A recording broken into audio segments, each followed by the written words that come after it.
Hello, ladies and gentlemen, and welcome to the future of the water and wastewater industry and the careers you didn't know about. I'm your host, Dave Kosminski, and we are live on location at the Connecticut Section AWWA Annual Technical Conference and Vendor Expo, a.k.a. at Cave. And we have our second interview of the evening. I'll be all right. Mr. Ian Kasowitz from the Stiles Company. How you doing, Ian? Good. Fantastic. Thanks Good to see you. So, all right. How many years have you guys been coming to this now? This is probably our 11th or 12th year. Oh, wow. Okay. And before me, it was probably another decade. Yeah. Well, okay. So, obviously, you're on the supply side of the water industry. Okay. Correct. And you supply water meters. And, in fact, you supply water meters for the town of Portland. That's right. Yeah. So, tell me how you got into the water industry. Yeah, so I was grew up in Connecticut, and I was getting married and moving to Massachusetts. Needed a job. I was in sales before and randomly found this small distribution company. Had no idea what they did. Looked at the website, had no clue anything about water or that side of things, and interviewed. Started there back in 2011 and just fell in love with the industry and with the company and with the people and the customers. It's been an awesome ride. Nice. Now, when you graduated high school into college, did you have any inklings as far as what career path you wanted to take? Not much. No? Not much. Okay. I was a psychology major at Clark University with a business minor. Graduated and said, I'll try sales. Okay.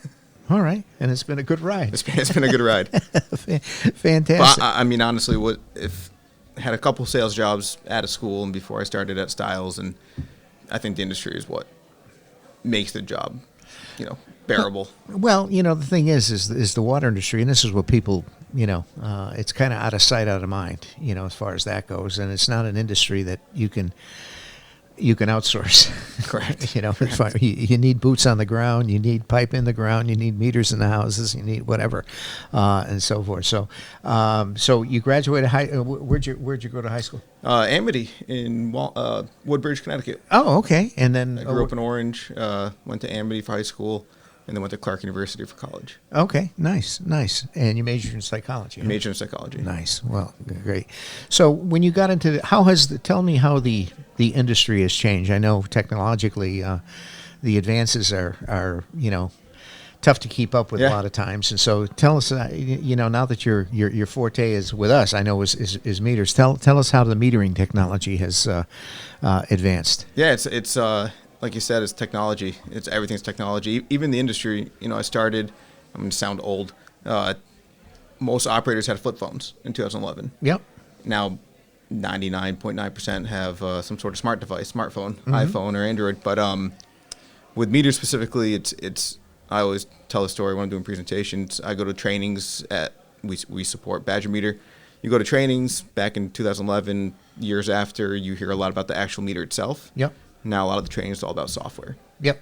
And it's what can the software do for the utility, not just metering and accounting for the water that's being made and being used and for the revenue for that town, but also beyond the meter. Yeah. Sure. Help with the distribution system, the water quality of the distribution system. So it's pretty awesome.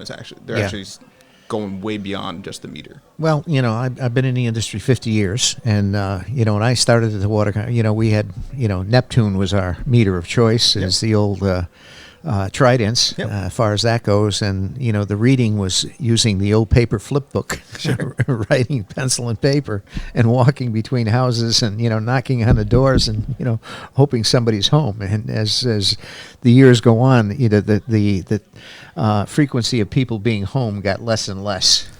As far as that goes. So I know, a lot of the technology that we progress through, obviously, is the outside meter odometers. In fact, when I do booths at the career fair, I show the old meter with the outside odometer that pulsed the head and so forth. So going from there, where did it go from there? Yes. The touch reads? So I always do, to this day, any presentation I do a history lesson, even though a lot of the time I'm in the room with a 40-year vet and they know the history hands-on. But started, like you said, going into the basements pre-1960s, actually going in. Everyone knew the meter reader in town. They'd go right in, help themselves, and look at the meter and write it down.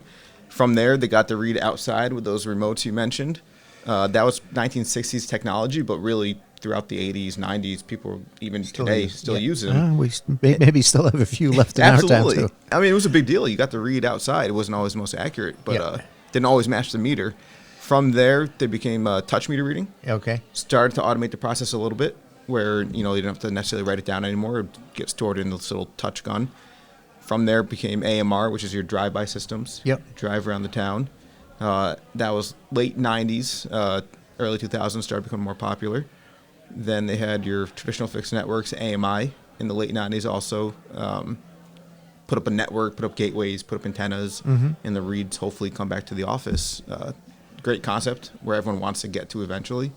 And then even from there, now we have these infrastructure-free fixed networks, reading them via cellular, which is super popular amongst multiple manufacturers. And that's really where everything's going right now. Sure. You get to the point where, back in the old days, and, you had a high reading or somebody, you read the meter, I mean, at the time when I started, we read the meter semi-annually. Now we're quarterly, but, you reach, March, September, January, or whatever. And then, so if you read the meter and the ladies or the house gets a leak in the toilet, the week after you read the meter, you don't know it until the next reading. Exactly. And all of a sudden you go read it the next time and, oh my God, they get the bill and what's happened here? No, that's exactly it.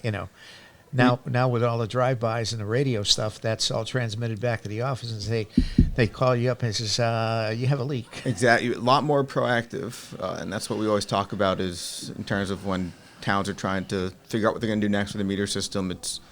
You've always been a little reactive, right? Getting that water bill, someone complaining, and being able to test the meter or figure out what was going on. Yep. Now it's all about being proactive. Can we catch the leak and inform a resident, or even take it a step further? Can there be a customer portal? Yeah. And the resident finds out themselves. Then they can log in exactly and see what their consumption is It's what everyone expects now. Instant gratification. That's right. You want to know what days of the week that I use the most water, okay? When I'm away, well, I wasn't home, or, and then, I filled the pool. Exactly. Exactly. Or whatever, Kids are home from college, use a lot more water. Yes. When we go from 2 showers a day to 5 showers a day. That's exactly it. Not to mention the consumption that goes up, exponentially. Right. For sure. So, how I mean, obviously you're a distributor for a couple of water meter lines. We're primarily focused on Badger meter. You're focused on Badgers now. But luckily they broadening what they're doing, so we have a lot more to talk about and help utilities, not just with metering. They're going way beyond that, so it's been good. Oh, that's good. That's good. So, I know a lot of, whole premise of the podcast is, I'm going to be interviewing some operators here and so forth. And, the average age of an operator in Connecticut is 53 years old. So it's us old horses are getting ready to go out there. I am out to pasture and so forth. So, the thing is, we got to start making an awareness of careers in the water industry. And that those careers can be definitely, in your lane of, sales and, supporting the water industry. And I mean, I think that's where, the water industry has many advantages, because that wastewater umbrella, is very, very large. You got wastewater, you got meters, you got pipes, you got fittings, you got you got engineers and so forth. So all of that is all contributing to that overall wastewater industry umbrella. And it's not an industry from the standpoint of, a secureness. You can't outsource that. Right. You need, I know you go out and knock on the doors. Okay, hey, this is a new product. What are you doing? And so forth. A lot of that, with the radio reads and, again, explaining that new technology that comes out, because technology is moving faster than we can keep up with a lot of times. Totally. I mean, my waning, my twilight years in the town of Portland, I was the IT director. So it's like, wow. Yep. You get into a situation where, back in the day, just when I was getting into it, I was actually the first person in the town of Portland that actually had an email address. You That's know, amazing. and when I went to the board of selectmen and says, "Hey, we need to get an email system," and they looked at me like I had a third eye in the middle of my Right. forehead. And then gradually, as communication started, people were coming into my office. Could you send this email for me? Can you send this email? That's pretty great. And that's how it went. And then all of a sudden, well, I think it becomes part of doing business and part of the landscape of not only government but any industry. Communication is paramount. Absolutely. As far as that goes. Before you had to ask. You came in on a sales call and said, "Okay, get me a quote." Then you'd have to go back to the office and you write up a quote and then deliver the quote and so forth. Now it's you go back to the office, shoot out an email. It's instant. Instant. We always joke about it. Amazon can't do what we do. Not for this industry. Yeah, yeah. Little Amazon proof, which is a good thing. Yeah, for our customers and for us. Well, that's the thing. You get to a point where people expect now instant gratification. Right. So anyway, we'll get drones for delivery. Yeah. Nice. Okay, on a personal side, obviously, I own a music store in Portland, so I have kind of an alter ego or an alter life. So, what kind of music do you like? I like it all. I really do. I don't just say that. I like all music. You have any favorite bands? I'm into country right now. Okay. Some don't love the newer stuff, but Zach Bryan, he's newer. He's been very good. Okay. Grew up playing around music. Okay. Played violin when I was a kid. Did you? Nice. And sang in a choir in a church in New Haven. Really? Nice. I did. Nice. So music's always been a big part of our lives. Wow. Okay. Taylor Swift. So do you know her? You know Taylor Swift? Vaguely. Is she somebody new? She's new. She's brand new. Yeah. A little story about Taylor Swift. I've been involved in the entertainment business for a long time. I used to book the entertainment for Hebron Fair and Portland Fair and all that kind of stuff. But this was back years ago. Okay, I was working with agents and say, "Hey, we got this new artist and so forth. Would love to have him come to the fair and so forth." And the new artist was Taylor Swift. Okay. I didn't hear about it or whatever. So anyway, long story short, I kept calling the agent. I says, "Well, can you get me a proposal?"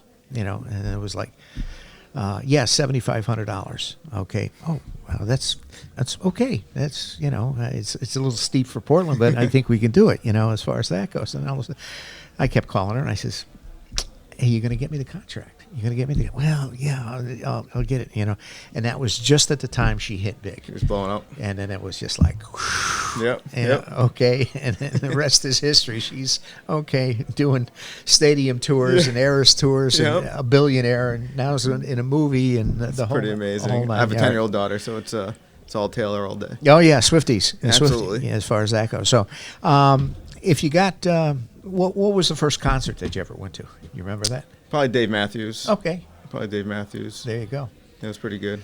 In Hartford, I think. In Hartford, yeah. I got a couple students there. Man, they're monster Dave Matthews. They go to every concert, whether it's Connecticut, Massachusetts, New York. That it's go from there. But so the other questions that I ask, if you got stuck on a desert island, what albums would you want to bring with you? A couple to listen to. That's probably 1989 Taylor Swift. Okay. Probably a couple soundtracks. Okay. You can listen to Hamilton soundtrack all day. Oh, okay. Yeah. Greatest Showman soundtrack. Oh, okay. Listen to that one all day. Nice. And then probably throw some country in there too. Okay, cool. All right. This is the food question. Desert island food. So if you got stuck on a desert island, what could you eat every day? Oh, you talking like savory or dessert or what?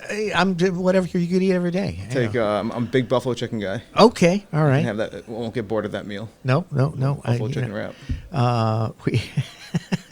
Pizza's a big one on the usually on the list, and pasta as far as you can't beat that. No, the Simple. staples, Absolutely. the comfort food, Yeah. as far as that goes. So, do you have any hobbies? I play old man basketball. Oh, okay. It's been fun. Yeah. Coach my kids in their sports. Oh, nice. I coached 10-year-old girl basketball. Okay. And K through second grade basketball this past winter. like to travel, hang out with the family. Nice. That's what I love to do. The 1989 album, there was no influence from your daughter on that one, was No, there? definitely No. not. She asked me, I think every day I have to list my top 5. Oh, nice. Go from there. All right. So, anyway, so how's the show going for you so far? It's great. Very busy. Yeah, It's awesome. yeah. So very good attendance seats. Absolutely. So we can get some more people up here. But That's right. Anyway, Ian, thank Cool. you so much. All right, ladies and Thank you. gentlemen, Mr. Ian Kasowitz is in the house from the Stiles Company. Okay, distributor of water meters, and he's here at the annual technical conference and vendor expo at Cave. So, Ian, thank you so much for taking time coming up and tell us a little bit about what you do. You bet. Thanks for having me. All righty.